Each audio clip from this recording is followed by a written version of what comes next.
Buenas tardes. A nombre de la Asociación de Funcionarios y Empleados de la Fiscalía Provincial de Cotopaxi, os da la bienvenida a todos ustedes al primer Congreso de Análisis Jurídico del Código Orgánico Integral Penal. De igual manera, con la venia del señor Fiscal Provincial de Cotopaxi, el doctor Augusto Semanate Caicedo, queremos saludar al coronel Edison Tobar, comandante de la subzona número 5 de Cotopaxi, al teniente coronel Freddy Játiva, director de la ESPE Latacunga, al doctor José Luis Segovia, presidente de la Corte Provincial de Justicia de Cotopaxi, quienes se encuentran en la respectiva mesa el día de hoy para dar inicio a este primer Congreso de Análisis Jurídico del Código Orgánico Integral Penal. Como todos tenemos conocimiento de las nuevas reformas que ingresan a entrar en vigencia ya desde el mes de agosto del 2014. Primero, himno nacional del Ecuador.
Edison Tobar, comandante de la subzona Cotopaxi número 5,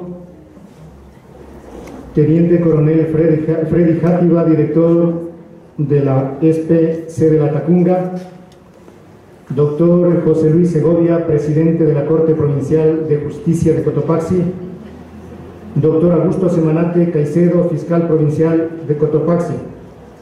Señoras, señores, es un honor para mí, en calidad de presidente de la Asociación de Funcionarios y Empleados de la Fiscalía Provincial de Cotopaxi, inaugurar el presente Congreso, que tanta importancia tiene y que, por cierto, representa el primer peldaño en la construcción de un trabajo conjunto para lograr un propósito clave para todas y todos nosotros: hacer visible la labor que cumple la asociación dentro del ámbito académico y formativo de sus funcionarios y más entes del quehacer judicial.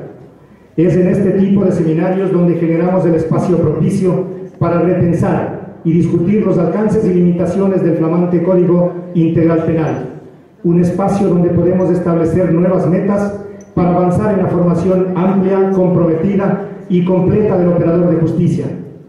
Nuestros esfuerzos en este contexto no son ni serán aislados, se realizan más bien dentro de un escenario nacional en el que se establecen diversos mecanismos que buscan alcanzar un análisis profundo y minucioso con óptimas condiciones para la investigación y el debate sobre el nuevo Código Integral Penal.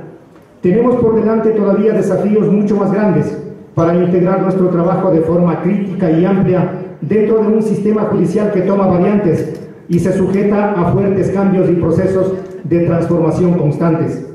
Nuestra tarea entonces se vuelve casi obligatoria como operadores de justicia, comprometidos con la firme responsabilidad de obtener información y actualizarnos todo el tiempo al respecto de los nuevos abordajes de las leyes con las que todos los días administramos justicia. Esperamos en nombre de nuestra asociación dar continuidad a esta clase de encuentros y también nos entregamos a la tarea de contemplar nuevos aspectos e incorporar los grandes temas internacionales en nuestra agenda de actividades. Reitero, por ende, una vez más, el compromiso de seguir trabajando en forma ardua en estos procesos de formación tan necesarios y, sobre todo, seguir abriendo caminos para que estos espacios de debate, crítica y construcción de pensamiento reflexivo en el campo judicial vuelvan a posesionarse como una piedra angular de desafío para la formación de mejores y más capacitados profesionales del derecho. Finalmente, quiero dejar constancia de mi profundo agradecimiento a todos quienes hicieron posible cumplir con este objetivo. Doctor Fabián Favara Gallardo, director del Consejo de la Judicatura de Cotopaxi; doctor Galo Chiriboga Zambrano, fiscal general del Estado; doctor Teodoro Barros Astudillo, director de la Escuela de Fiscales; doctor Luis Parragués Ruiz, decano de la Universidad San Francisco de Quito; doctor Augusto Semanate Caicedo, fiscal provincial de Cotopaxi; a los señores expositores, por su afán de compartir sus valiosos conocimientos de manera totalmente desinteresada; al señor director de esta escuela, por acogernos en sus instalaciones; a la Cooperativa de Ahorro y Crédito 9 de Octubre Limitada; a la Cooperativa de Ahorro y Crédito Sierra Centro; a las Funerarias Rojas y Nueva Jerusalén de Salcedo y, por supuesto, a mis directos compañeros de la Fiscalía Provincial de Cotopaxi por su apoyo incondicional. Muchas gracias.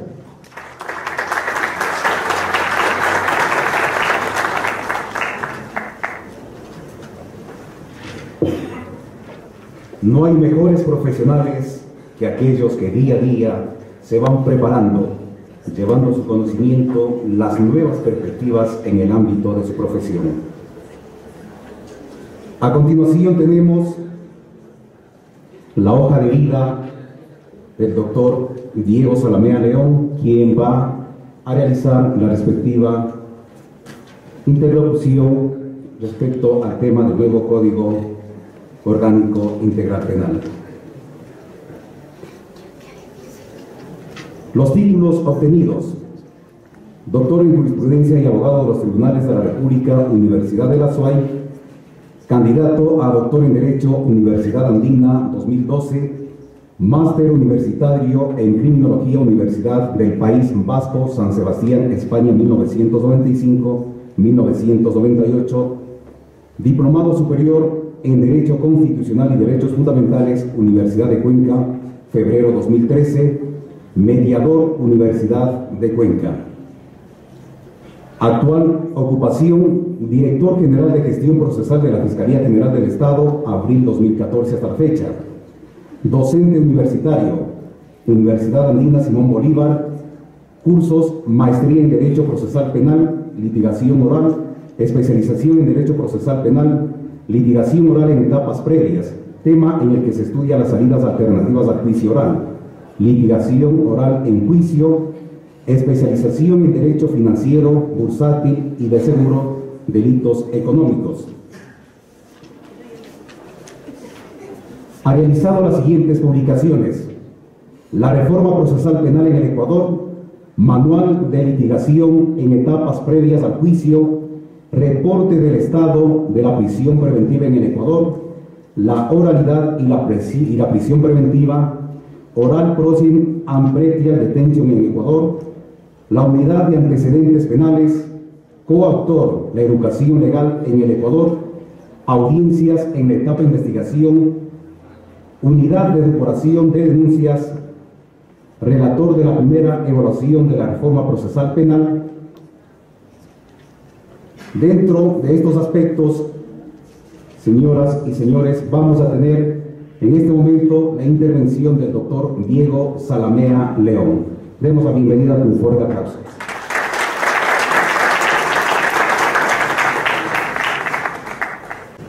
¿Qué tema vamos a estar trabajando? El tema que vamos a trabajar hoy es el tema de la oralidad y lo que trae el código. La verdad, el código en esta materia no trae grandes novedades.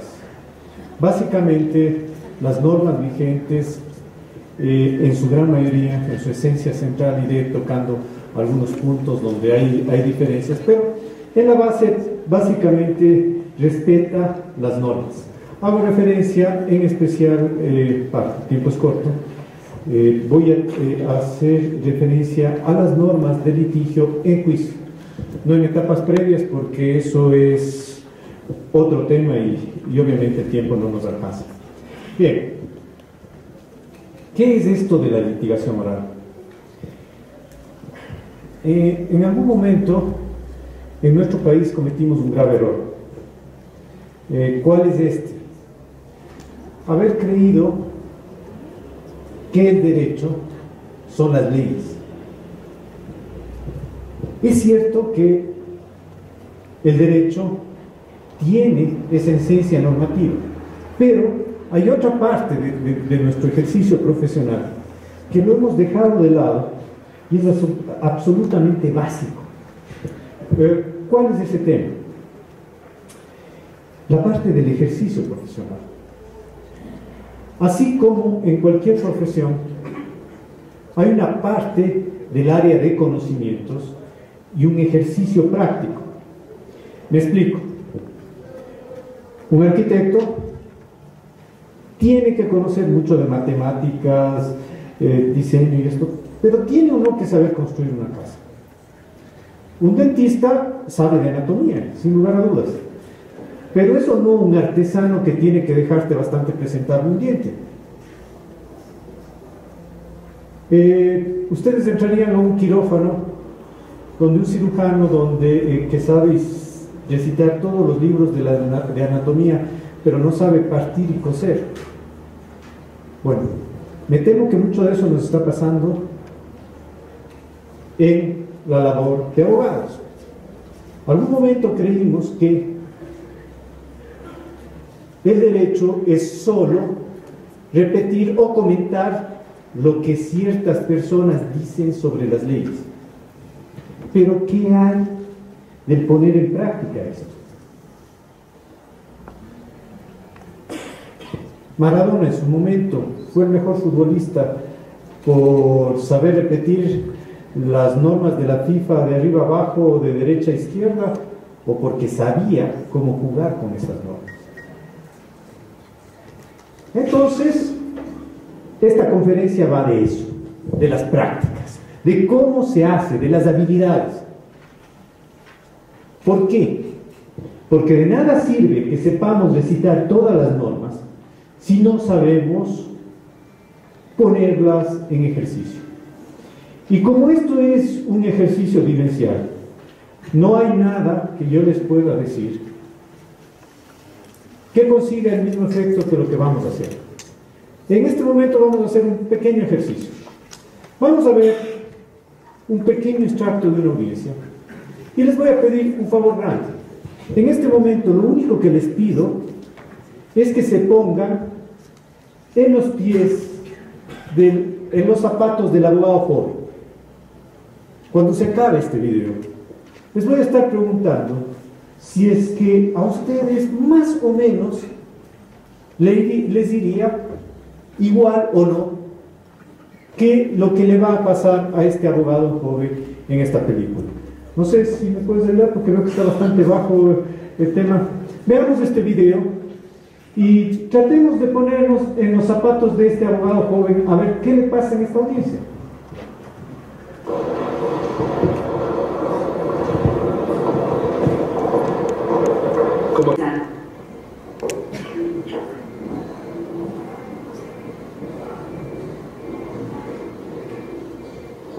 Repita su nombre para el registro. Señora Marlene Black.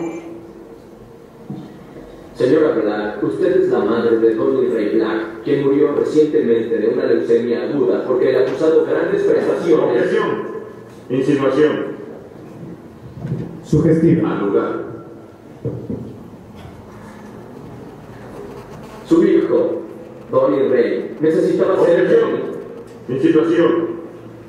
Al lugar. ¿Por qué? Señor Black, adquirió este seguro médico porque le preocupaba la asistencia médica de su hijo. Objeción.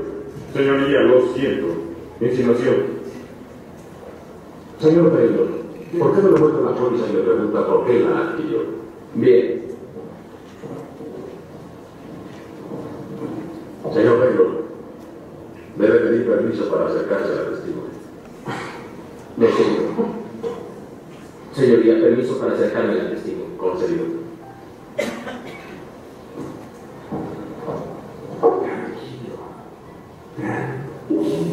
Grandes prestaciones, 7 de julio de 1996. Con respecto a la póliza número 78499098886.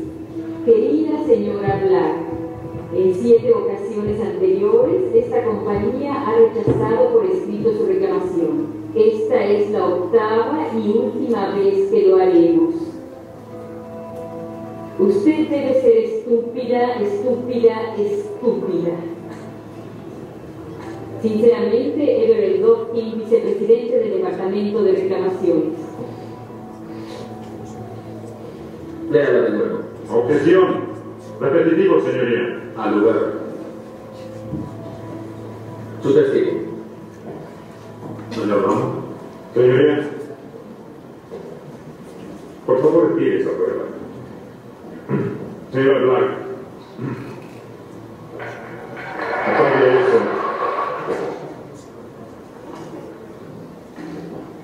Señora Black, ¿por qué le mandó a grandes prestaciones por 10 millones de dólares?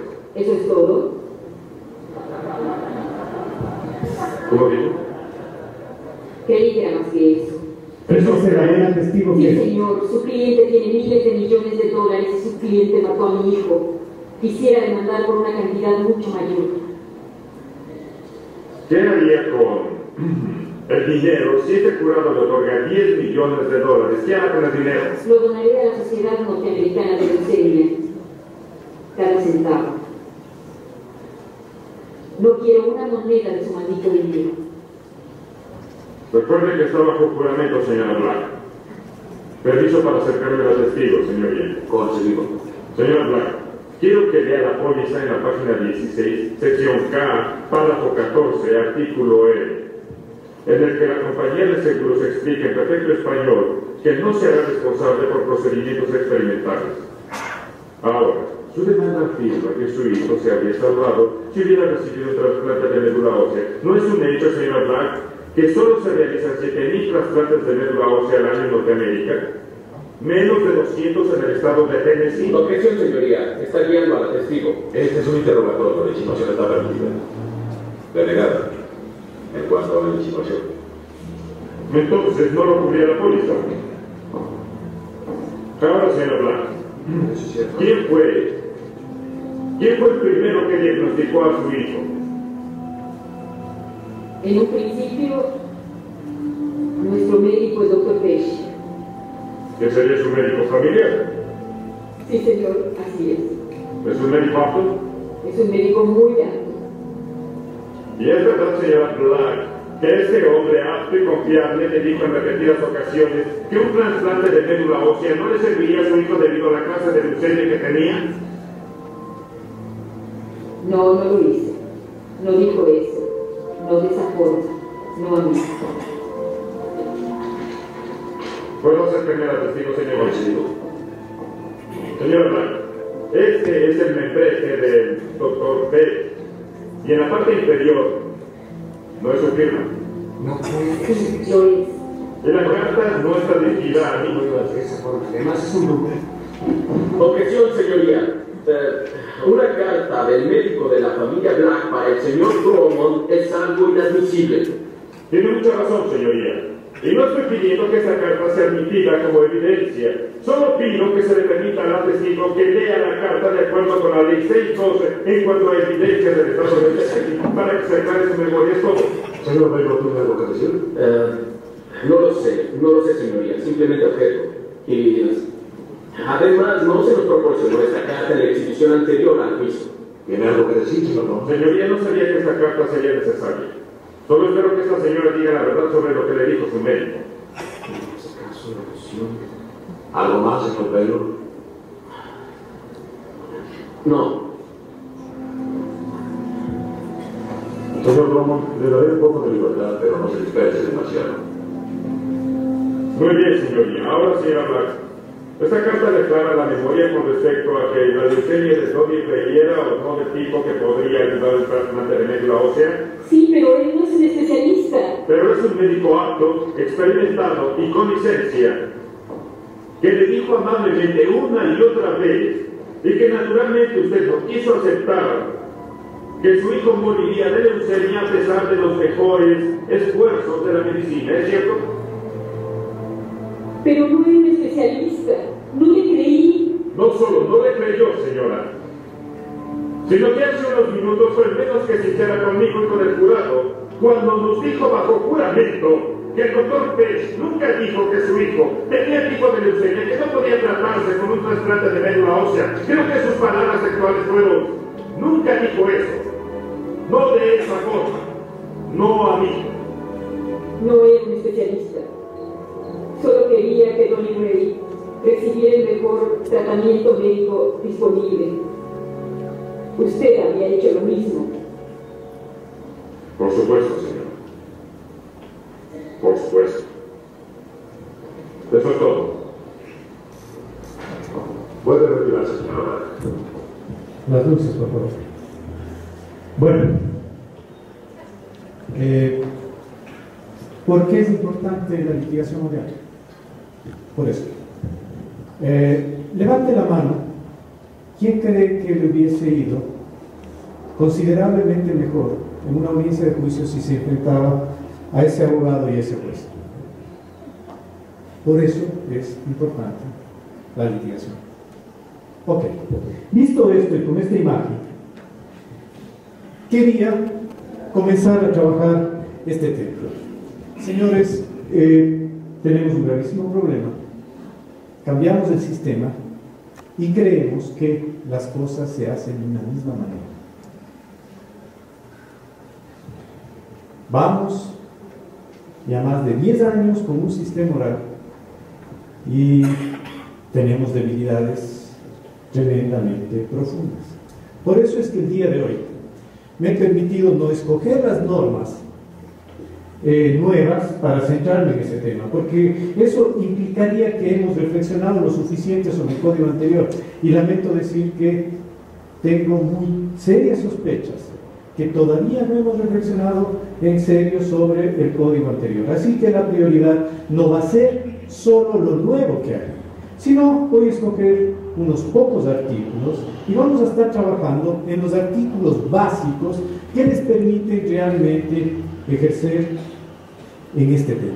Obviamente he desordenado las cosas, no voy por el tema de un orden cronológico, no estoy tratando la audiencia de flagrancia en primer tema, estoy en la audiencia de juicio. Tampoco comencé con la declaración inicial o, como dice nuestro código, el alegato de apertura. No, comencé por la parte de la prueba. ¿Por qué? Porque creo que ahí está la esencia del tema.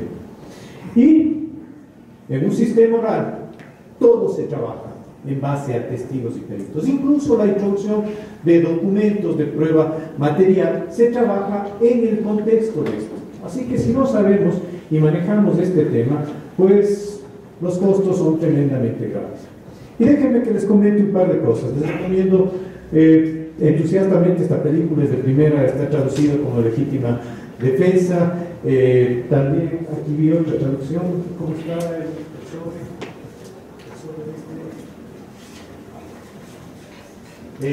El poder de la justicia?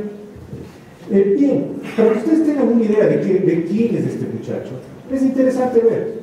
No se trata de una persona que diríamos tonto, todo lo contrario, más bien vendría a ser un niño genio. Vieron que Danny DeVito estaba atrás. ¿Quién era Danny DeVito? Para nosotros un tinterillo. Danny DeVito acabó la carrera y va opositando 24 veces. ¿Qué es esto de opositar? En Estados Unidos se dieron cuenta de algo que aquí recién nos lo comenzamos a ver. Las universidades no somos un buen referente para darles los títulos, porque somos parte interesada. Entonces, la universidad te da un certificado en el cual te acredita haber acabado tus estudios. Tú vas y ante tus iguales, colegio de abogados, barra de abogados, en la mayoría de estados, das un examen. Si pasas, ejerces la profesión, si no, no. ¿Por qué les hago pensar sobre esto? Porque este chico que acaban de verle pasar y sufrir ahí, es un niño genio. A diferencia de Danny DeVito, que va opositando 24 veces y no pasa, él a la primera pasa. Y en la primera audiencia dice algo que es muy potente. Nunca conoceré tanto la ley como hoy. Voy meses estudiando para este cuerpo examen y me la conozco de memoria. Y nos dice más. Nos dice, conozco cada hecho de este caso. Es el único caso que tengo en mi vida y lo he preparado por meses. De hecho, lo vimos. Vieron en el interrogatorio, había un PowerPoint con la carta que le dieron a la señora, con un hipervínculo que cuando dice estúpida, estúpida, estúpida, está todo preparado. Sin embargo, no importa el conocimiento que tengas de la ley, no importa el conocimiento que tengas del caso, si no sabes cómo partir y cómo coser, estás en problemas. Ese es el tema. Ok, ahora, visto esto, las normas que más me interesa destacar, es cierto que hay excepciones. En general, las normas de testimonio son, y me va a disculpar que no vaya citando norma por norma, sino cuando tenga que ser preciso, pero el tiempo es demasiado corto. Es que las partes interrogan. ¿Qué hacen los jueces? Los jueces hacen aclaraciones. Fíjense en el uso de las palabras. Si el legislador hubiese querido decir que el juez interroga o contrainterroga, hubiese usado esas palabras. Eso no dice la ley. La ley dice, hace aclaraciones. ¿Por qué, señores? Porque el interrogar y el contrainterrogar son labores evidentemente estratégicas. Lo hacen las partes interesadas. Y sería tremendamente grave que haya un juez con un interés en la causa, sea condenar, sea absolver. ¿Qué es lo que puede hacer un juez? Digamos que aquí hay un accidente de tránsito y soy yo el juez que estoy conociendo este delito y en algún momento uno de ustedes como testigos me dice, mira, el carro que pasó de norte a sur y se cruzó un semáforo en rojo era blanco. Y en ese momento a mí me daba lo mismo que sea blanco, azul o verde. Pero resulta que después se arma un debate sobre el color del vehículo. Y el testigo ya dijo que era blanco. Y a mí se me fue. ¿Qué haré? Cara o sello y resuelvo blanco o azul. ¿O será legítimo que el juez diga, a ver, un segundo, señor testigo, perdone, se me fue? ¿De qué color me había dicho que era el carro que pasó de norte a sur? Ah, blanco. Eso es pedir una aclaración. Pero se dan cuenta de la diferencia entre eso y conducir un interrogatorio. Es radicalmente diferente. Los jueces no meten goles, no hacen pases. Los jueces pitan faules, señalan los goles y al final deciden quién ganó. Entonces, el primer problema que tenemos es un problema de roles. Fíjense bien en esas normas. ¿Por qué? Porque nuestra cultura inquisitiva hace que tendamos a ver al juez como dueño de cancha y pelota. Y ahí se complica tremendamente el tema. Porque, por ejemplo, imaginémonos que yo soy el juez y me pongo a interrogar y hago una pregunta sugestiva como las que vimos. Usted me objeta. Y si me objeta, ¿quién resuelve? Yo. Imagínese que le dé la razón. Me quedaría uno molesto con usted. ¿Se dan cuenta que se meten en un lío insalvable? Ok, entonces, el primer tema que les invito a ver es desde esta óptica esas normas. Léanlas viendo esto. El rol de cada quien. Ok, ahora, visto esto, la primera norma que he seleccionado, porque creo que es fundamental, es la de las objeciones. ¿Por qué voy a trabajar intensivamente con esa norma? Porque sea que vayan a interrogar o sea que estén objetando, es una norma absolutamente básica. Sin esa norma, es bastante absurdo que entren en una sala de tribunales. Veamos esa norma y qué nos dice.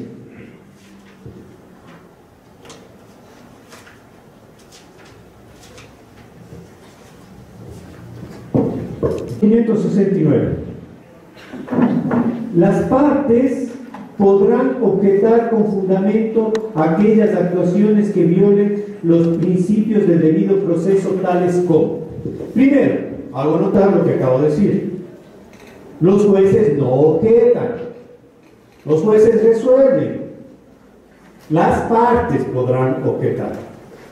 Sería bastante absurdo que yo objete y yo mismo resuelva, no tiene sentido. Segundo tema, la norma es bastante buena. ¿Por qué? Porque nos da el concepto. Nos dice todo lo que viole el debido proceso. Supera en mucho la visión tradicional. Materia civil. Preguntas sugestivas, capciosas, impertinentes y compuestas. Primero, fíjense que no habla de preguntas. El tema es claro. ¿Qué nos dice el código?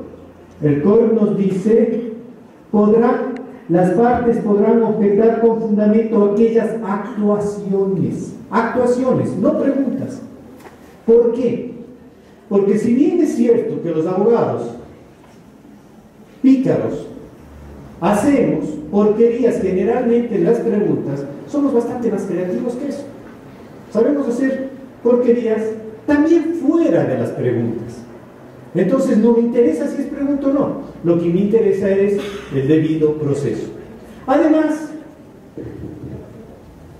dice aquellas actuaciones tales como, por favor, lo que les están dando es un listado ejemplificativo, no exhaustivo. No importa si está ahí o no, lo que importa es que viole el debido proceso. ¿Por qué se toma esa técnica legislativa? Esa técnica legislativa se toma por dos razones. Porque yo sé que cuando hago una lista, por ejemplo, para ir al Supermaxi, se me suele o no olvidar algo. Entonces, mala idea hacer listados cerrados. Ahora, podríamos haber puesto solo el primer inciso y no las restantes. Sí. Pero el problema es que si se hacía eso, mentalmente nos hubiésemos quedado con preguntas sugestivas, compuestas, capciosas, lo que nuestra cultura decía. Entonces, la idea era mostrar un abanico bastante más grande que eso. Y ahora sí vamos a cada uno de los temas. Numeral 1. Presentación de pruebas que han sido declaradas ilegales. Fíjense que no son preguntas. En la audiencia intermedia se declaró la droga ilegal. ¿Por qué? Porque se la obtuvo, por ejemplo, sin un orden de allanamiento de los jueces. Pero yo, como soy vivísimo de fiscal, me asomo el día de la audiencia y comienzo: señor juez, la droga que fue allá. Obviamente estoy en alegatos, posiblemente en mi alegato final. No es pregunta, ¿podré hacer eso? ¿Estoy o no violentando el debido proceso? Ya. Entonces, hay porquerías que yo no las hago en los interrogatorios, y esta es una de ellas. Traer prueba que ha sido declarada ilegal. ¿Qué más nos dice el código? Presentación de testigos improvisados o de última hora. ¿Cuál es el problema? Imaginémonos que estamos en materia civil y hoy día se acaba el término de prueba. Y yo sé que, no, materia civil me parece que no son ni siquiera todas las horas. Se acaba hoy día a las 5 de la tarde. ¿A qué hora se asoman los abogados con la prueba? Por eso es. Todos nos conocemos como somos, todos sabemos de nuestros altos estándares éticos, entonces había que evitar eso. El tema es, claro, me asomo 10 minutos antes y le dejo al compañero sin opción de contradecir la prueba. Le estoy atando de manos.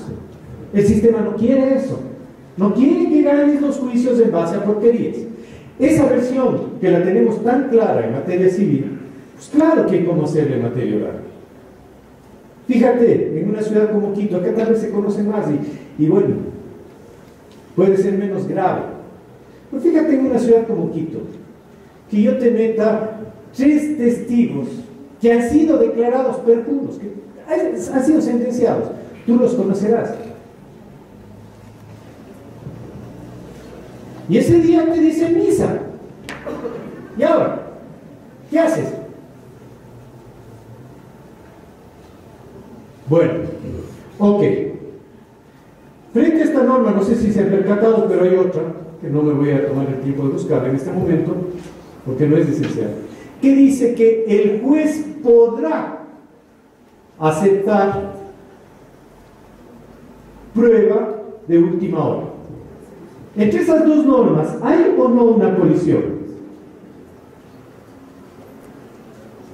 Si por un lado me dice que es objetable el que traiga testigos de última hora, y por otro lado me dice que el juez los puede admitir, ¿esas normas están o no en contradicción? No. Cuidado. La primera interpretación, cuando yo creo que hay una colisión de normas, lo primero que tengo que ver es que es una colisión real, no aparente. Fíjese que lo que me está diciendo es, usted abogado puede objetar, y le está diciendo, usted señor juez puede resolver. Ahí no hay una contradicción. A mí me está autorizando para objetar y a usted le está autorizando para resolver. ¿Qué debemos hacer en ese caso?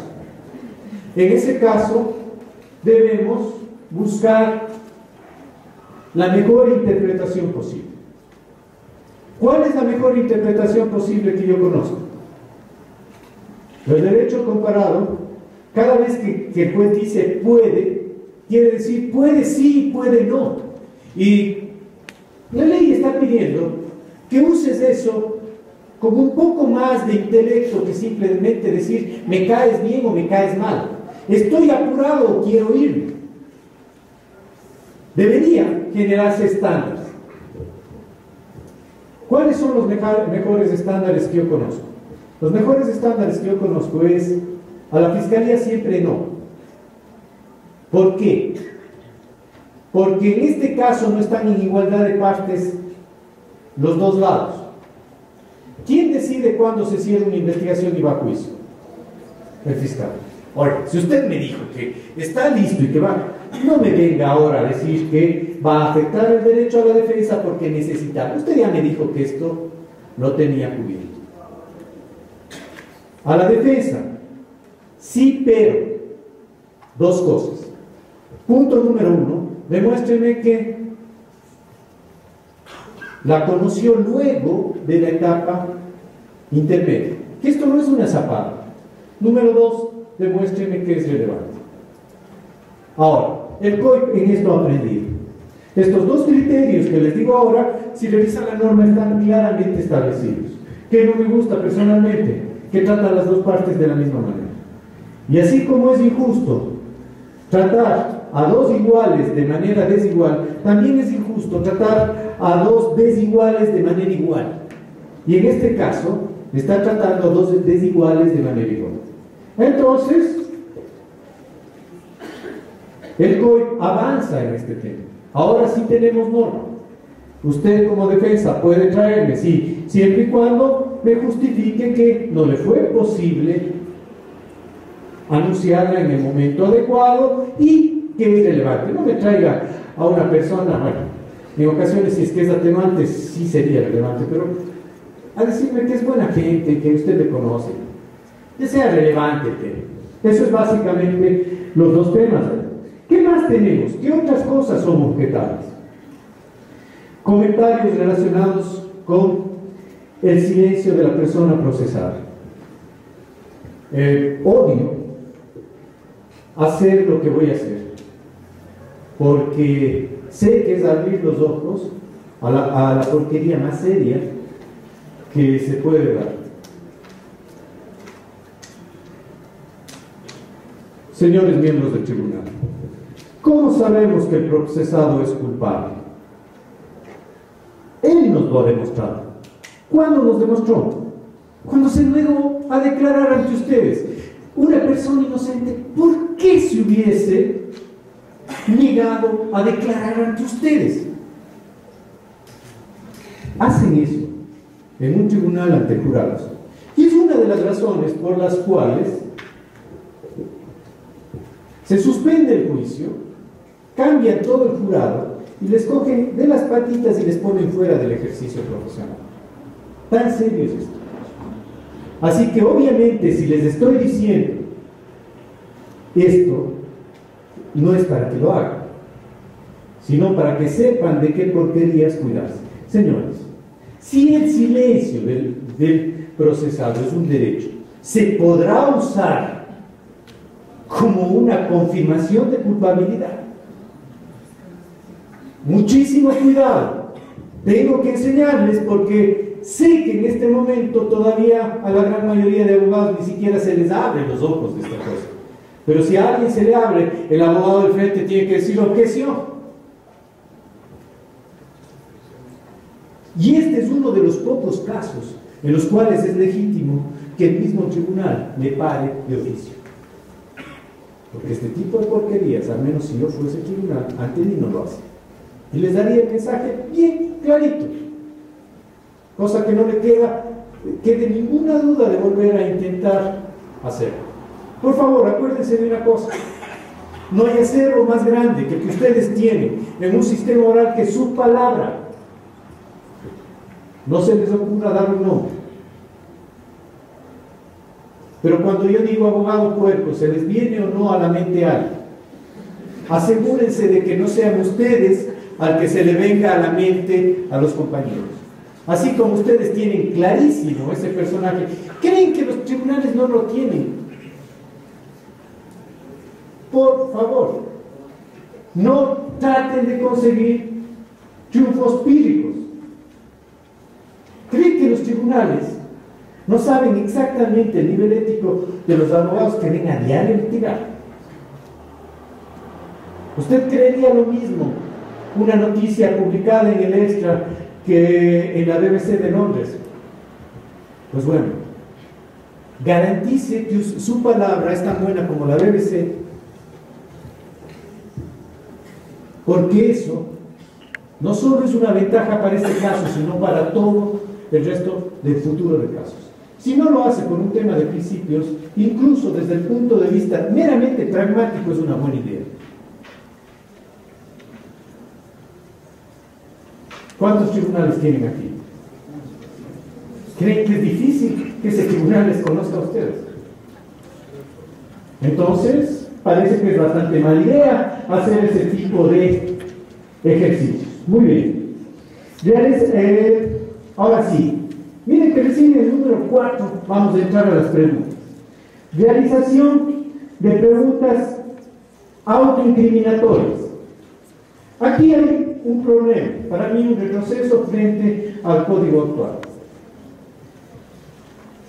El código actual, si ustedes revisan, es autoincriminatorias al procesado. ¿Por qué creo que es un retroceso? Porque fíjense que en este juicio hay un pendejo que puede ser quitado 10 años de su vida. Y resulta que imaginémonos que en esta sala hay un testigo que es el responsable. No le van a dejar que le lancen preguntas autoincriminatorias y permitirme a mí liberarme de 10 años de mi vida. Parece bastante injusto. No se olviden que por más que reconozca en esta sala de audiencias que él fue el que mató, suponiendo que logran hacer eso, que estoy seguro que nunca podrán, eso no quiere decir que ese rato ese testigo se va preso. El señor fiscal, vaya, habrá una investigación, y en ese proceso esa persona también le será aplicable esta garantía. Es por eso que personalmente yo creo que aquí hay un retroceso. Las garantías de no autoincriminarse es aquella persona que puede ser criminalizado, no a los testigos, pues hasta como su nombre lo dice. Sin embargo, está de manera general. Ok. ¿Qué más puede ser objetable? Preguntas capciosas.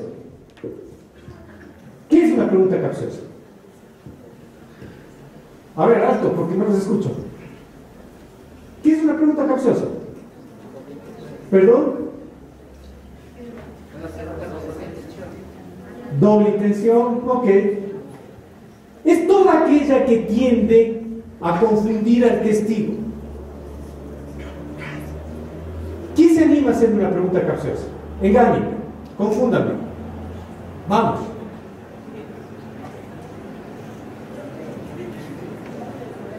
Es que tienen que aprender a, si no la saben hacer, no la saben detectar. Así que cuando yo no la haga, cuando yo se las haga, no van a poder detectar dónde está la trampa. De hecho, ahí hubieron muchas preguntas capciosas cuando preguntó el abogado viejo. ¿Quién se atreve a hacer una pregunta capciosa? Vamos. ¿Es verdad lo que usted está diciendo? Sí. No es una pregunta capciosa. Quería que la haga porque generalmente tenemos esa confusión. Esa pregunta es sugestiva, no capciosa. Las preguntas sugestivas se contestan con sí o con no. Con esa pregunta tú no me puedes engañar. Me puedes preguntar, ¿es verdad que eres mujer? No. ¿Es verdad que eres el asesino? No. ¿Es verdad que estuviste en el lugar de los hechos? No. Ok. ¿Cuáles son las preguntas capciosas? Las preguntas capciosas, como regla general, voy aquí a simplificar bastante. Primero, suelen ser compuestas. Llevan más de un hecho en sí. ¿Por qué? Digamos que el testigo dijo esto y le vi al procesado salir con un arma en la mano, un arma. Y yo sé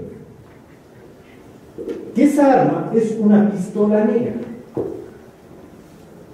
Voy al contrainterrogatorio y le hago la siguiente pregunta.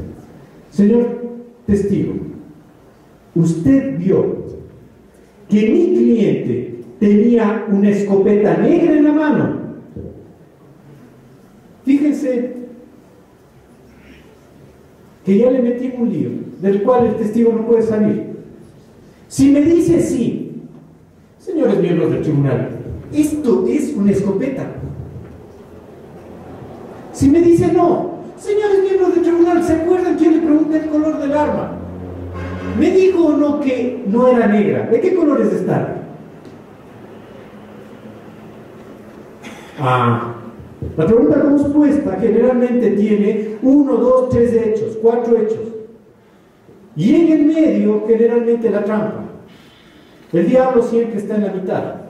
Un buen abogado sabe que el primer hecho es cierto, el último es cierto, y en el centro está justo lo que quiere que pase desapercibido. Dijiste sí, ya lo tengo, gracias.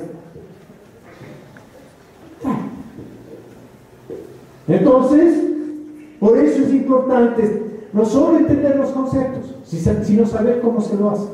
Porque si yo no sé cómo se lo hace, pues me van a pasar por encima. Bien. Ahora, fíjense que todo esto tiene lógica. A ti te interesará engañar a tu propio testigo. Parece bastante tonto. ¿Por qué creen que les dije en el contrainterrogatorio hago? al testigo de la otra parte. Entonces, comienzo a contrainterrogar. Ojo con las preguntas, ni siquiera capciosas, solo con las compuestas. Con esas deberías parar. Yo estoy contando hechos, dijiste más de 2, objeción. Listos. Moraleja, si yo soy abogado, sé lo que el otro quiere hacer. ¿Quiere o no confundir a tu testigo? Cuídate de las preguntas capciosas, por supuesto. Si las capciosas siempre se hacen de compuestas directamente, no estés pensando en esto. Más de 2 hechos, listo. Objeción, acabado el tema. Hasta que tengas la habilidad de comenzar a detectar y a hilar mucho más fino en este tema. Bien. Vamos. Impertinentes. Las preguntas impertinentes son aquellas que no guardan relación con el tema. Por ejemplo, aparte de a mí, no creo que a nadie más le importe cuánto quedó el Deportivo Cuenca el fin de semana pasado. Ok, pero siempre tengan la malicia de pensar en una cosa. ¿Por qué un abogado puerco haría una pregunta impertinente? Pues si tú vienes a preguntar ese tipo de preguntas a tu testigo, ¿crees que te voy a objetar? Ni pendejo. Hazle todas las preguntas tontas que quieras, yo voy a estar absolutamente sentado y sonriente. Si tú mismo le engañas a tu testigo y le llevas a hablar tonterías, para cuando llegues a punto ese tribunal no te va a estar oyendo, así que yo no te voy a objetar. Sigue, adelante, habla todas las tonterías que quieras, ¿quién soy yo para impedírtelo? Pero el punto es entonces, ¿qué tipo de preguntas, siendo impertinentes, las haríamos los abogados pillos? ¿Cuáles preguntas impertinentes me interesan porque permiten conseguir un beneficio ilegítimo? Eso es lo que estoy preguntando. ¿A alguien se le ocurre cuál será una buena pregunta impertinente que les permita sacar tajada de manera ilegítima?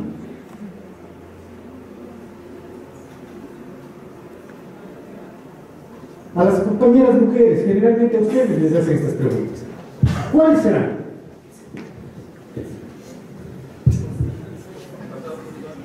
¿Cuántas relaciones extramaritales has tenido, por ejemplo? ¿En qué tipo de juicios? Juicios de causas, tal vez, de divorcio. Ok, ¿en materia penal? En materia penal puede haber una violación. Violación. Típico caso. A ver, señores, ¿a una prostituta se le puede o no violar? Ya. Entonces, la vida sexual anterior de la víctima es relevante. Estamos juzgando si se le violó o no, punto. Acabado el tema. Si usted no defiende a su testigo, a su víctima, señores fiscales, por favor, para eso están ahí. Todas las preguntas de prejuicio, todo lo que es prejuicio, nos gusta trabajar con preguntas impertinentes, así que muy atentos. Ahora, aquí viene un lío, y que es absolutamente... Bueno, perdón, me meten eso, pero no me va a dar tiempo. Mil disculpas. Preguntas repetitivas. Vimos una pregunta repetitiva en ese video. Puede leernos. Usted debe ser estúpida, estúpida, estúpida. Si no contento con eso, eso estaba ahí. Y en el momento hay un hipervínculo, estúpida, estúpida, estúpida. Acaba de decirlo y puede repetirlo. Ok. Claramente, es una pregunta repetitiva. Primera cosa que quiero que tengan en cuenta. Primero, ¿qué es una pregunta repetitiva? Es aquella que yo ya la hice en mi turno. ¿Por qué? Porque a muchos jueces les está pasando algo que es tremendamente grave. Objeción, su señoría, el testigo ya lo tiene contestado. A ver, un ratito. Por supuesto que el compañero fiscal ya le preguntó y el testigo ya contestó. Pero yo tengo o no derecho a contrainterrogar para ver si esa versión es o no creíble. Si no me deja preguntar sobre lo mismo, ¿me está o no coartando mi derecho a la defensa? Por supuesto, cuidado con eso. Pregunta repetitiva, yo la hice en mi turno. No me importa si el compañero la hizo, por supuesto. Yo, para poner en duda algo que ha dicho, tengo que volver sobre el punto. Además, que hay ciertos compañeros de Estados Unidos que en cursos de litigación nos están diciendo lo contrario. También es objetable, y van a ver que nuestro código no dice nada sobre eso, todo aquello sobre lo que no ha declarado el testigo. Entonces, a ver, si yo entiendo que no puede declarar sobre todo lo que no ha declarado y que tampoco puede declarar sobre lo que ya ha declarado, más o menos, señor juez, ¿sobre qué quiere que contrainterrogue? ¿Se dan cuenta que entender las normas es algo fundamental, porque hay temas de derechos en este tema? En el mundo anglosajón he discutido con muchos profesores gringos de este tema, y lo que me dicen es que ustedes los sudamericanos entienden esto de sobre lo que no ha declarado de una manera muy rígida. Lo importante es que guarde relación con el tema. De hecho, lo vimos. Le preguntaron o no a la señora Becker sobre la carta del doctor Page, y ella había declarado en eso en el interrogatorio. No. ¿Por qué no se puso esto en la redacción de la norma? Porque, oye, si es que no tiene relación, no necesitas otra objeción, es impertinente simplemente. Entonces, como el mensaje no es claro, pues no se lo ha puesto. Pero tienen que saber que hay muchos profesores gringos que están diciendo esto y que tiene que entenderse de una manera súper laxa. Lo mejor que yo conozco para mi cultura, simplemente olvidarse de eso. Por eso es que en Latinoamérica no lo hemos aceptado, porque no lo saben explicar. Hay muchas cosas por costumbre que si no me las sabes explicar, yo no tengo por qué comprarte el producto, pues no está ahí. En consecuencia, es fundamental tener en cuenta que para que los jueces no golpeen estas partes, es una pregunta ya hecha en mi turno. Ahora, pregunta ya hecha en mi turno no tiene que ser con las mismas palabras.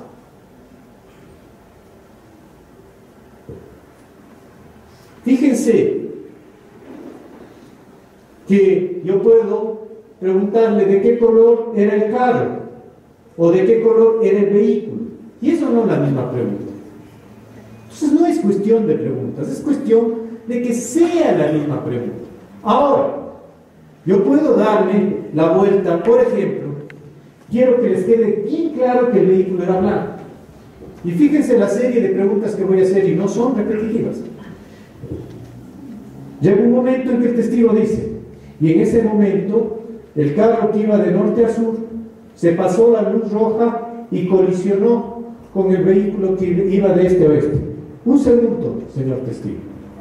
¿Recuerda de qué color era el vehículo que iba de norte a sur? Blanco. ¿A qué distancia estaba cuando observó que ese vehículo era blanco? A 5 metros. A 5 metros, ¿usted está seguro de que ese vehículo era blanco? Sí. Disculpe, ¿era blanco hueso o blanco blanco? ¿Qué tono de blanco era? Blanco blanco. ¿Qué tan seguro está de esa tonalidad precisa de blanco? Absolutamente seguro. ¿Cómo estaba la luz cuando usted pudo ver que ese vehículo era blanco? Eran las 12 del día, estaba perfectamente iluminado. ¿Cuántas veces oyeron que era blanco? ¿Son repetitivas? No, nunca era la misma pregunta. Me di 10 vueltas para hacer. Por supuesto, yo voy a hacer lo que quiera. Por eso el litigio es estratégico. Pero no estoy violentando las reglas del juego. No es la misma pregunta si era blanco que qué tan seguro estás de que era blanco.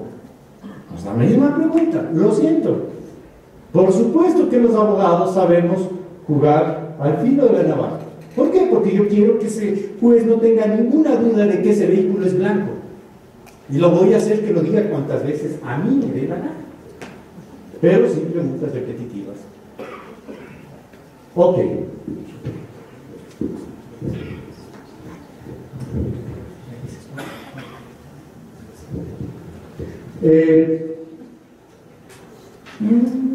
Irrespetuosas.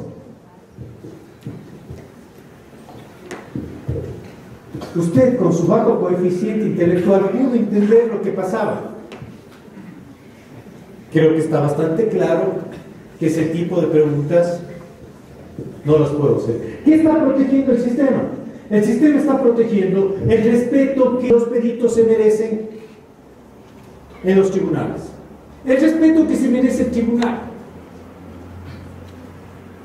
Esta es otra excepción en la cual yo de juez no esperaría tu objeción. ¿Por qué? Porque es o no función de un juez de garantías el hacer que a los testigos se los respete.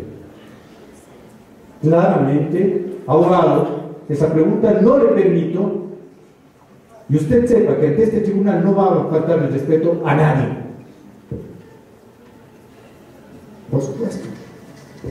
Ese tipo de tonterías no se hace. Bien.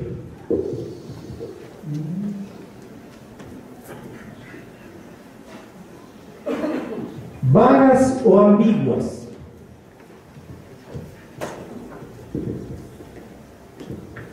Cuando llegaron al lugar de los hechos, usted y sus 3 amigos, ¿de qué color eran?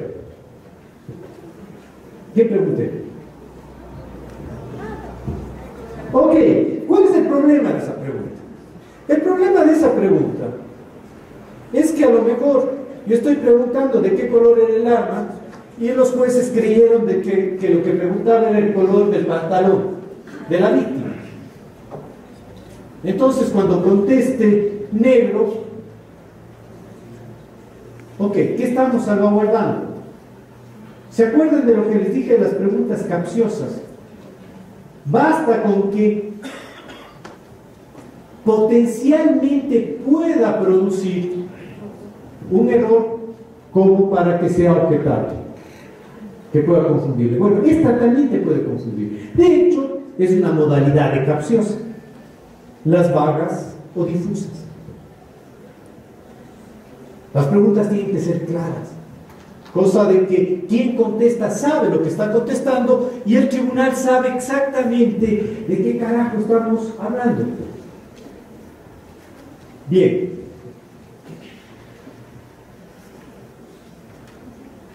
Perdón. Antes, después de las capciosas están las compuestas. Esto es un avance del código. Tenemos que reconocer que cuando se redactó la reforma de marzo del 2009, este era uno de los grandísimos errores que cometimos. A eso me refería con las listas del Supermax. Era inaceptable que en nuestra legislación actual no estén las preguntas compuestas. ¿Por qué una pregunta compuesta, así no sea? ¿Y en qué se diferencia de la capciosa? La capciosa es claramente engañosa, la compuesta no necesariamente. Fíjate que yo puedo preguntarte, volviendo al ejemplo, ya no si la escopeta es negra, si la pistola es negra. Pero así todo es ilegítima la pregunta. ¿Por qué? Porque matemáticamente a esa pregunta tú tienes varias alternativas. Si es pistola y si es negra, opción número 1. No es pistola y si es negra, opción número 2. Si es pistola, no es negra, opción número 3. No es pistola y no es negra, opción número 4. Si me haces en una sola pregunta, yo contesto sí o no. Me quitaste las 2 opciones de negro. Me dejaste con 2 opciones, sí o no. Es también sugestiva, pero es compuesta, así que usted puede objetarnos por ambas cosas. Pero imaginémonos que como yo lo dije, estoy en el contrainterrogatorio. En el contrainterrogatorio se objetan las sugestivas. No, ya vamos a ver, ya llegamos a eso. Así que me puedes objetar por compuesta directamente. Lo que queremos es darle la opción al testigo que a cada hecho me diga sí o no, para que no haya ninguna confusión. para que la calidad de información sea relevante. ¿Por qué todas estas preguntas, no todas, pero la gran mayoría, repercuten en calidad de información? Porque solo en base a información de calidad los tribunales van a poder dictar sentencias de calidad. Sin información de calidad no pueden haber sentencias de calidad. Hasta donde yo conozco, los compañeros del Consejo todavía no han hecho una licitación para bolas de cristal. Así que si no se produce información de calidad, yo no veo cómo diablos van a producir sentencias de calidad. Entonces, por eso es tan importante el hecho de tener claro este tema. Me disculpan, me olvidé de apagar esto. Bien, sigamos en las que íbamos.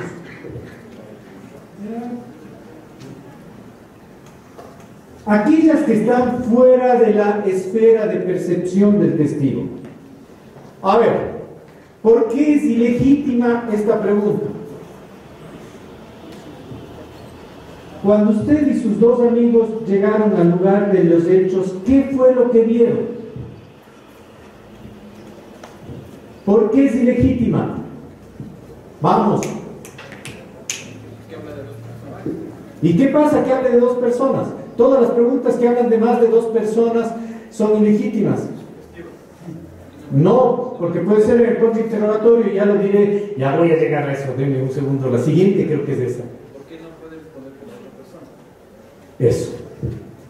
Miren, yo puedo responder lo que usted vio. Yo puedo responder lo que ustedes están pensando en este momento. Muchísimo cuidado. ¿Yo qué puedo responder? Todo aquello que sea palpable por mis sentidos. Lo que yo vi, lo que yo escuché, lo que yo olfateé, lo que yo degusté, lo que yo sentí. Incluso sentí de sentimientos. Y en ese momento sentí un miedo intenso. Claro que puedo atestiguar eso. Pero yo podré atestiguar lo que sintió el compañero. Mucho cuidado con eso. Ok. Esas son las que están fuera de percepción del testigo.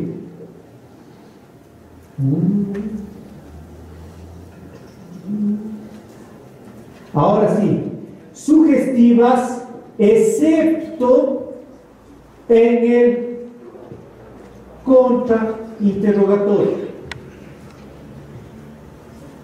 ¿Por qué? Esta es una de las preguntas más difíciles de responder. Porque para responderlas se necesita vivirlo.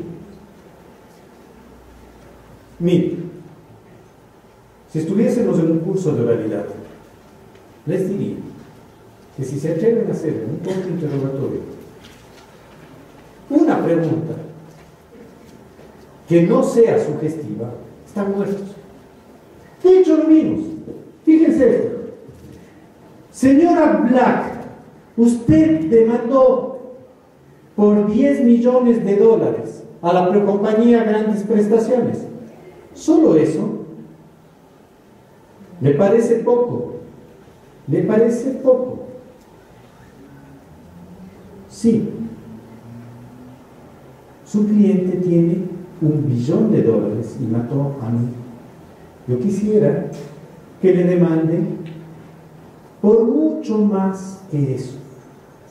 Fíjense la siguiente pregunta para tonto. Señora Black, ¿qué haría si este jurado le da $10 millones? Pregunta abierta. En Fantasylandia me enloquecen los Ferrari, me compraría abrigos de mí, los yates son el sueño de mi vida. ¿Qué le contesto?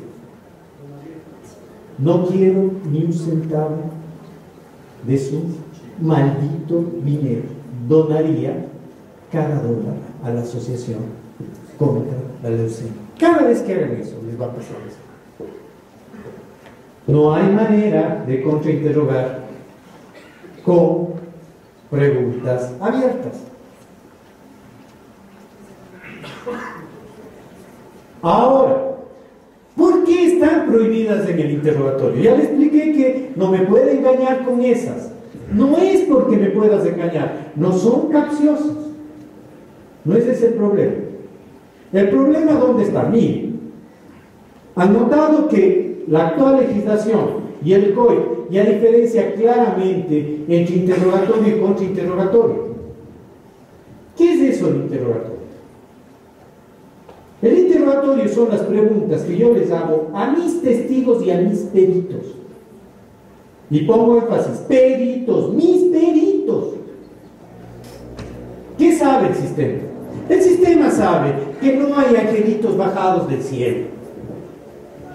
Cada testigo que va a un tribunal va casado con una versión que favorece a una de las partes. Punto. Aquí hay dos equipos compitiendo.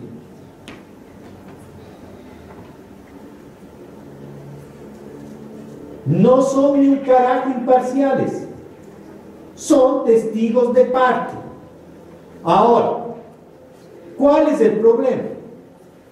El problema es que hay una relación distinta entre la colaboración de un testigo que está jugando de mi lado que la relación que yo tengo con un testigo del otro equipo.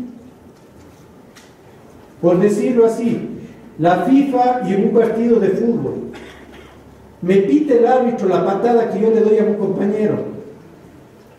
Soy tan bruto de darle una patada a un compañero, bien hecho por bruto. El problema está en que le patee al rival, no son la misma relación. Por ponernos de algún tema, ahora que están tan de moda los concursos. Imaginémonos que en este caso somos dos personas que estamos dando un examen ante el Consejo de la Judicatura y que, de hecho, somos los dos únicos finalistas y hay 3 puestos.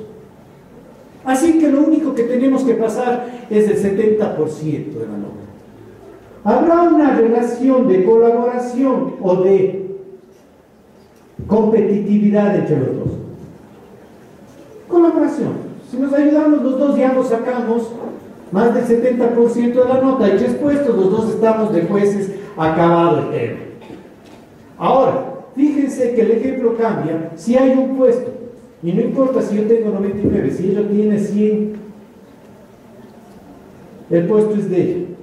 Fíjense que en un caso lo que yo necesito hacer es cerciorarme que no entre con ningún papel, quitar el celular, que no haya ningún tema electrónico, les doy el examen a ambos y me voy, en 1 hora les quito, porque sé que no se van a dictar. En el otro caso, tengo o no que sentarme a ver cómo hacen el examen. Ok, ¿cuál es el tema? El problema con las preguntas sugestivas es que yo doy la información al testigo y estamos jugando del mismo lado y ahí le estoy soplando en un examen. Por ejemplo, señor López, usted le compró al señor Jarrín un vehículo. Sí. ¿Usted pagó por ese vehículo $40,000? Sí. El señor Jarrín se comprometió a entregarle ese vehículo en 2 semanas. Sí. Hoy estamos luego de 1 año. Sí. Usted le ha reclamado prácticamente todas las semanas de entrega de ese vehículo. Sí. Hasta el día de hoy no le ha entregado el vehículo. No. Tampoco le ha pagado el dinero, le ha devuelto el dinero. No. De todo este interrogatorio, ¿qué información dio el testigo?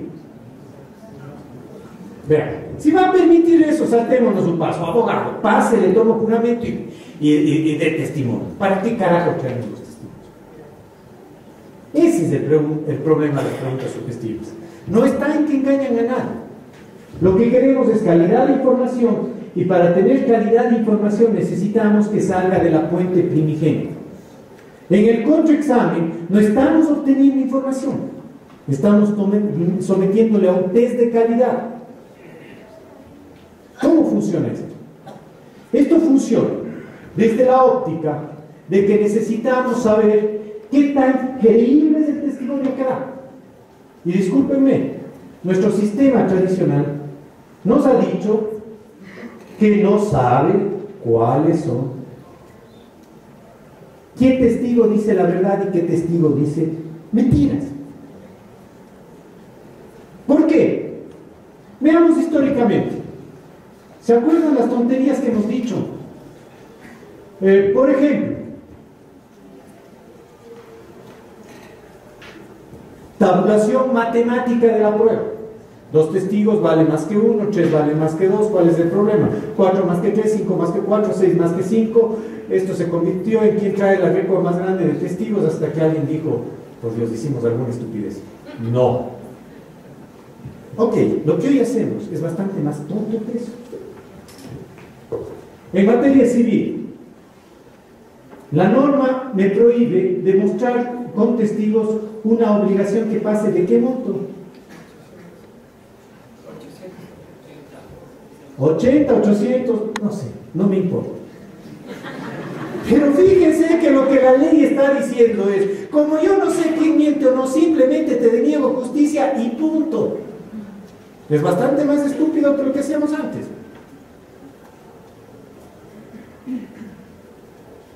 Frente a eso, lo que el sistema hace ahora es meter a un profesional a que te haga un test de calidad. ¿Y quién es el más interesado en hacerte el test más duro de calidad? La contraparte. Por eso necesitamos abogados de verdad. Obviamente, el contrainterrogar es la habilidad más difícil de todas. A pesar de eso, fíjense que no soy pesimista. ¿En qué materia hay en esta ciudad más testigos jurones? ¿En materia civil o en materia penal? ¿Se dan cuenta cómo jugábamos y administrábamos justicia? A la primera sí, a la segunda no, a la tercera sí, a la cuarta sí, a la quinta sí, a la sexta sí. Todas las preguntas eran o no eran sugestivas.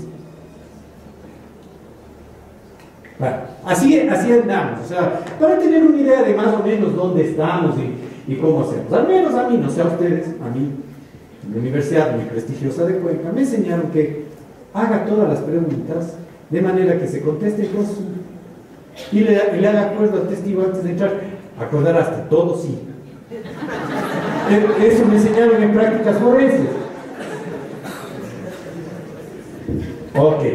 Entonces, por ahí vamos, para tener una idea de dónde estamos. Ok.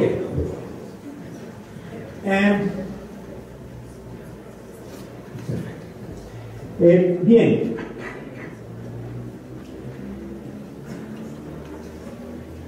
Preguntas por opiniones, conclusiones y elucubraciones.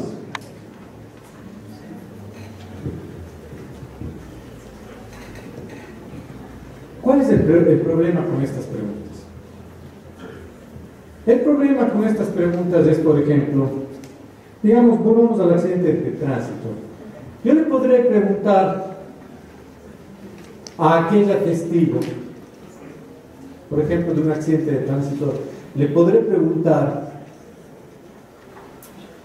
¿y qué hubiese pasado si el carro venía a 30 kilómetros por hora? ¿Se le hubiese quebrado la pierna como se le quebró a la señora González?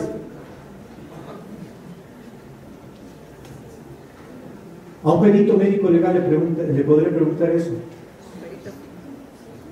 Okay. Por eso es que el artículo inmediatamente dice, salvo en los casos de peritos dentro del área de su experticia. A ver, nuevamente esto es una forma de impertinencia. Yo estoy aquí para dar opiniones, para sacar conclusiones, para hacer hipótesis. No, como testigo no. Mis opiniones son absolutamente irrelevantes, porque mis opiniones no son captables por mis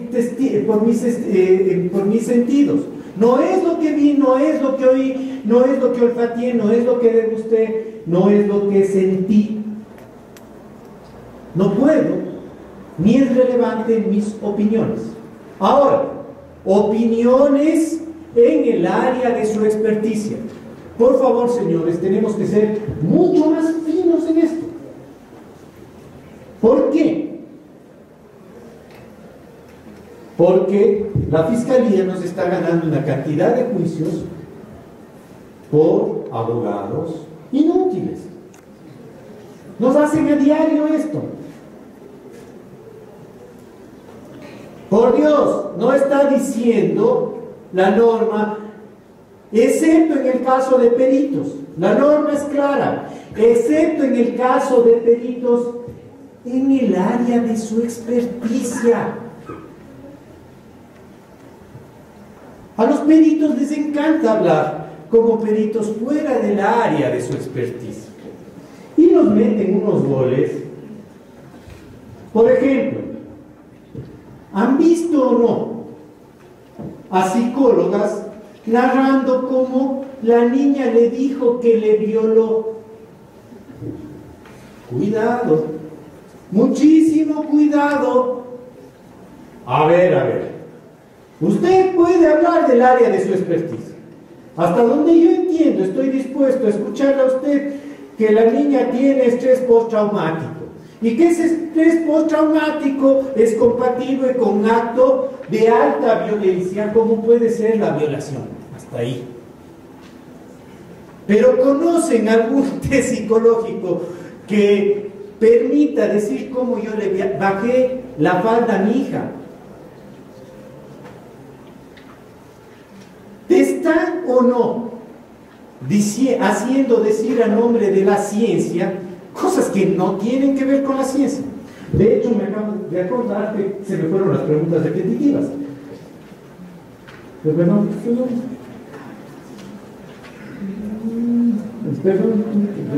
las repetitivas están. Sí,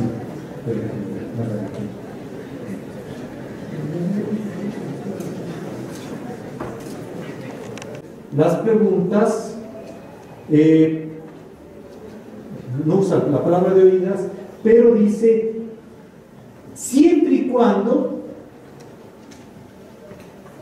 la persona que hizo esa afirmación no esté aquí en la audiencia. ¿Cuál es el problema de las preguntas de oídas? Fíjese, por ejemplo, que si el rector declara que vio ese accidente de tránsito, yo puedo o no contrainterrogarle sobre la vista, sobre los lentes que usa y todo eso. Ahora, ¿qué pasa si yo declaro que él me dijo que vio el accidente? ¿Cómo me contrainterrogan a mí sobre la vista del doctor?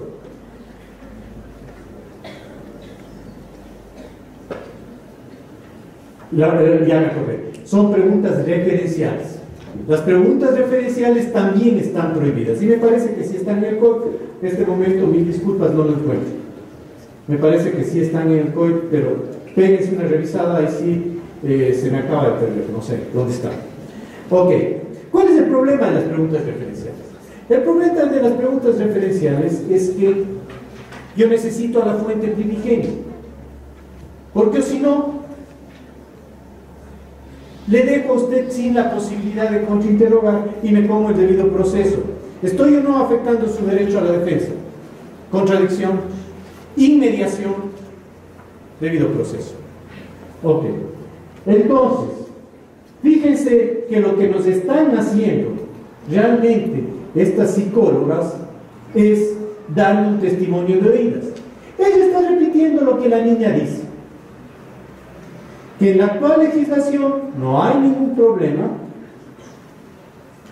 porque si está la niña aquí, es legítimo. Si no está la niña aquí, no pueden hacerlo. No hay cómo. Imagínense lo grave que es que un tribunal oiga hoy en día que el Dios es la ciencia, en nombre de la ciencia, que les narre cómo yo le bajé y tuve relaciones con mi hija. Eso es una información tremendamente poderosa. Y resulta que esa señora no está hablando en nombre de la ciencia, lo único que está es repitiendo el testimonio de ella. Porque ella no puede, no hay ningún test que le permita saber si es cierto o no ese testimonio. Lo que ella puede decirnos es su examen y que obtuvo nada más que eso. Bien, vamos con el último tema. El numeral quinto nos dice comentarios relacionados con el comportamiento anterior de la víctima. ¿Por qué el COIP decidió separarlo? Porque ante abogados inútiles ahora nos quisieron decir, miren, las impertinentes sirven para esto, que es básicamente la vida sexual de la víctima. Ese es el gran tema. Fíjense que esto funciona siempre. Yo me acuerdo que cuando salió, mil disculpas si alguien no lo hago con ninguna intención, pero cuando salió el caso de la chica del Pozo, les dije a los compañeros, van a ver que terminan de putas. Porque esa es la línea de defensa de toda la vida. De toda la vida. Caso de violación, tiene que ser puta. O sea, y eso pasa aquí, en China, en Estados Unidos y donde quieran. ¿Por qué? Porque hombres y mujeres, por igual, fuimos hechos en una sociedad machista, con el mismo barro. Así que funciona. No quiero decir que necesariamente eso quiera decir porque es puta sinónimo inocente. Pero un tribunal está o no más dispuesto a acercarle a la mínima pena que si hubiese sido virgen. Por eso, por nuestro machismo, por eso funciona. Por eso siempre buena idea. Y por eso es siempre tremendamente ilegítimo. Tenemos que ser nosotros los que trabajemos con esto. Hay que estar muy claros en estos conceptos porque si no, no podemos defender a las víctimas. Ahora, ¿qué vamos a hacer en este momento? Nos vamos a tomar unos minutos para ver algo que es interesante. ¿Le puedo encontrar también la traducción? Está con traducción y con eso. Bien. ¿Qué vamos a hacer? Vamos a poner, dice, objeción, no se puede introducir ese documento de esa manera. ¿Por qué? Por dos razones. Punto número 1.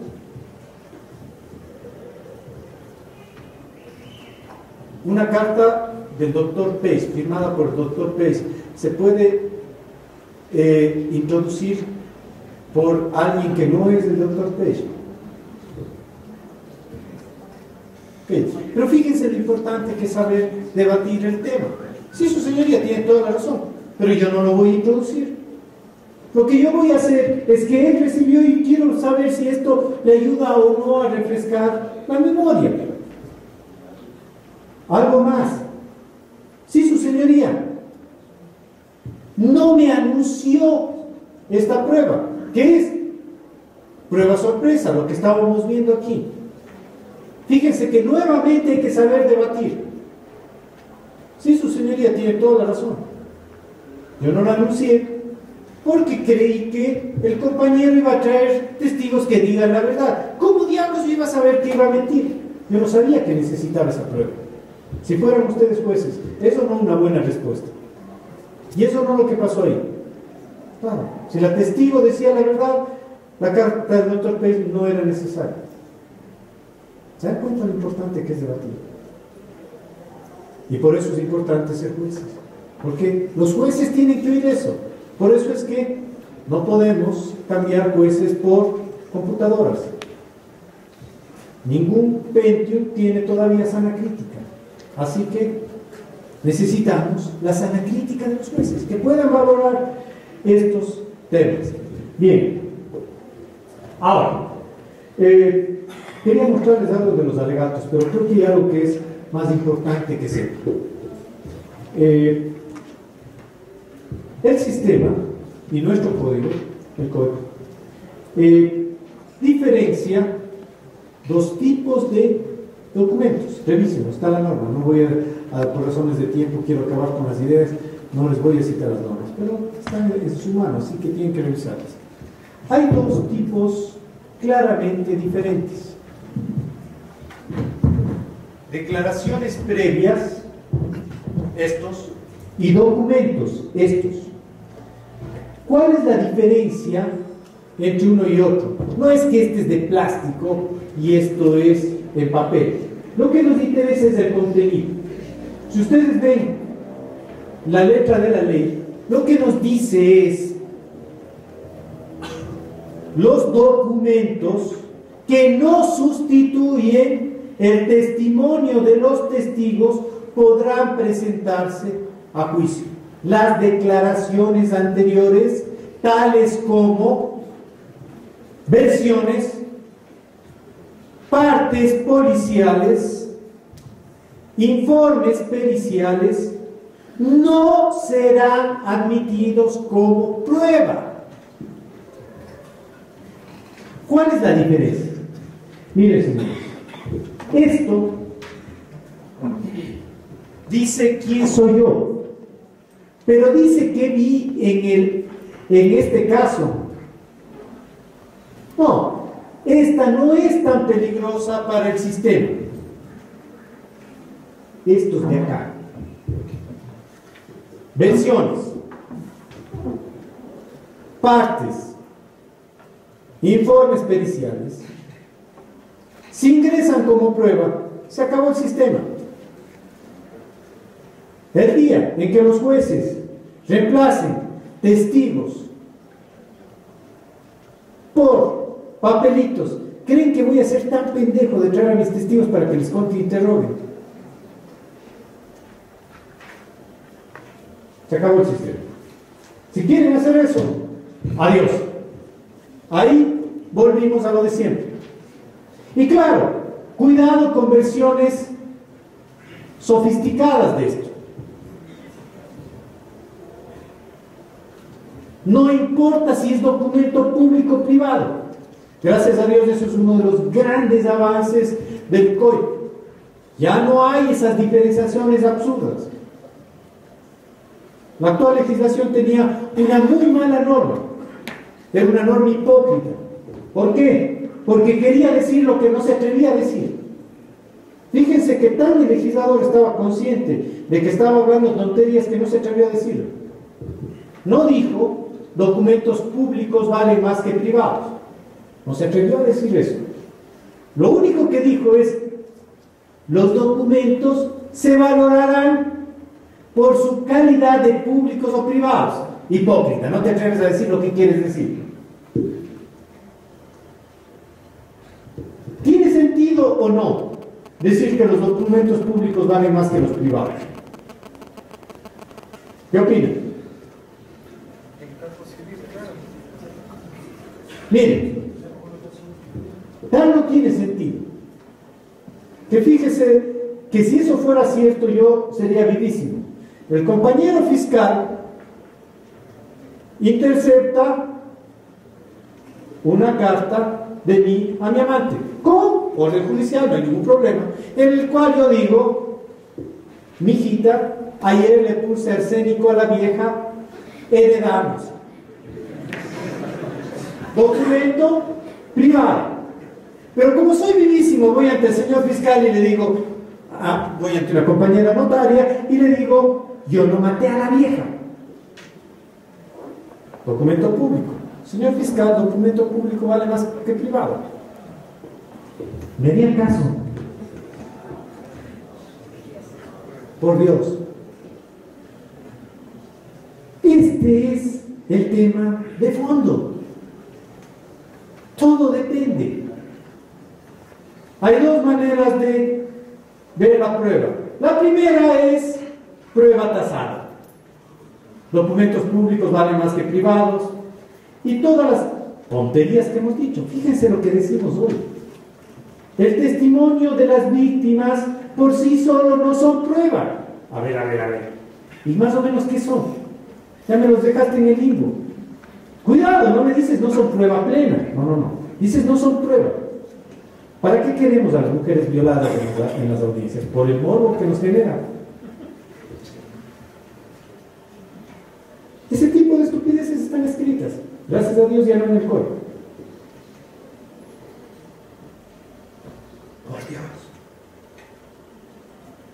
Eso es que llamábamos sana crítica. A propósito, el COI ya no habla de sana crítica. La sana crítica se cayó. ¿Me preocupa eso? No.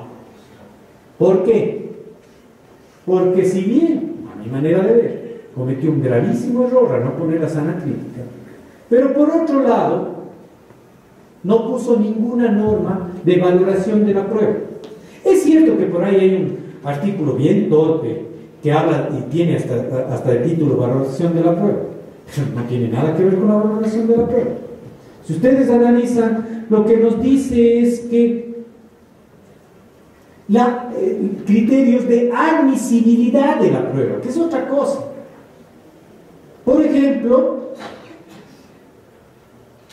nos dice que la prueba debe ser correctamente actuada. ¿Eso será un criterio de valoración o de admisión?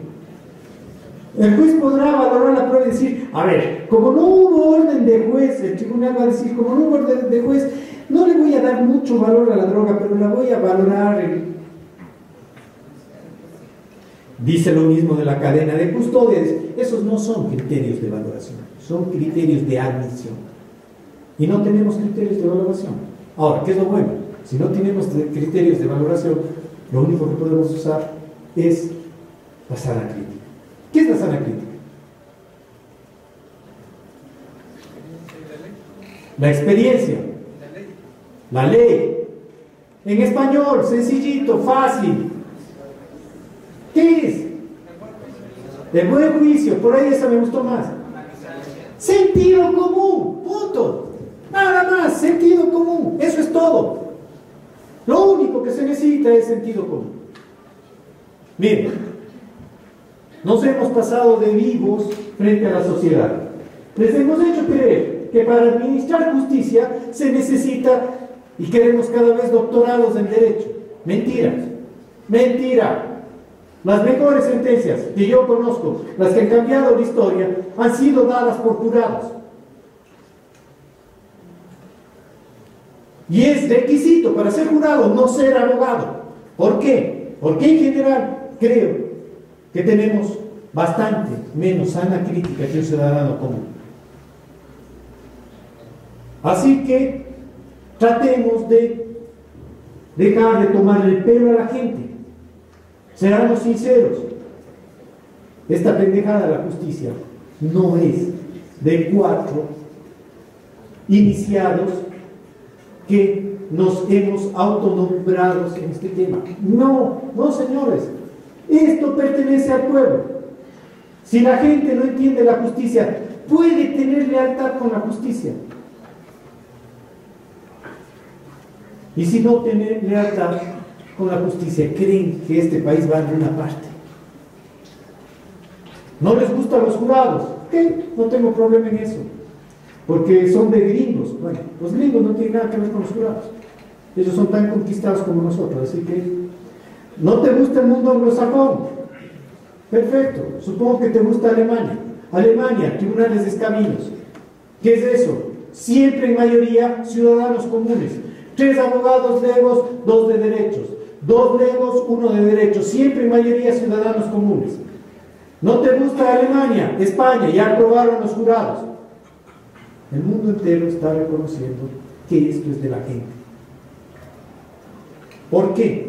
Porque para administrar justicia no necesitas más que sentido común. Lo bueno es que cuando no pusiste otro criterio, no te queda nada más que aceptar el sentido común. Ese sentido común, sumado a que si son jueces de derechos tienen que argumentar el tema, es básicamente la sana crítica. Que en ocasiones es la experiencia, sí, en otras no. Es la relación de 2 pruebas. Es el sentido común. No hay nada más que eso. ¿Cuánto tiempo tenemos? ¿Está ya? Ok. Muchísimas gracias. Espero que les ayude. Distinguido maestro, doctor Diego Zaramea, en nombre de la Asociación de Funcionarios de la Fiscalía Provincial de Cotopaxi, queremos dejar expresada nuestra constancia de nuestro agradecimiento a usted por sus brillantes conocimientos, por la charla magistral que el día de hoy nos ha impartido Estamos seguros de que sus conocimientos van a ser de muchísima valía para todos quienes hemos tenido la oportunidad de asistir el día de hoy a esta charla. Reciba a nombre de la Fiscalía Provincial de Cotopaxi esta placa por reconocimiento a su valioso aporte el día de hoy.